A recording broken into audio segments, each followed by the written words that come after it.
El taller que es va realitzar a segona d'integració social va ser molt interessant. El taller per mi va ser exactament com el tenia previst. Taller de diversex. Perquè jo aquest tema com que l'he tractat molt a casa i a classe va ser el mateix, més o menys. Tot el contrari, jo no l'havia tocat tant aquest tema, llavors em va sorprendre moltes coses. Va ser una sessió molt dinàmica, ja que vam fer diverses activitats, com per exemple el semàfor de green flag, red flag, de l'amor romàntic. Poques vegades ens han explicat sobre el mite de l'amor romàntic, influeix molt en l'educació sexual. La normalització de l'amor romàntic pot provocar el fet de normalitzar certes conductes violentes entre parella. La comunicació és molt important a l'hora de tenir relacions sexuals perquè l'altra persona realment no sap si el que està fent t'agrada o no. Saber que l'altra persona li agrada o no, saber quan i com, és molt important.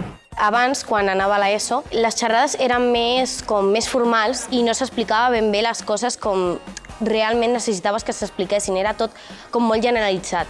Jo crec que sí que és important que es parli d'aquest tema a les escoles perquè realment és un tema que toca la salut, el consentiment i tot això, i això realment a casa, depèn de la família, no es toca. Es tindria que parlar aquests temes, xerrades, explicacions, però també com es fan les coses. Fer-ho més de tu a tu, trencar aquesta barrera que fa que no t'expressis còmodament i puguis parlar del que realment vols parlar i vols qüestionar. Saber ben bé què és cada cosa, com tant la pràctica com la teoria.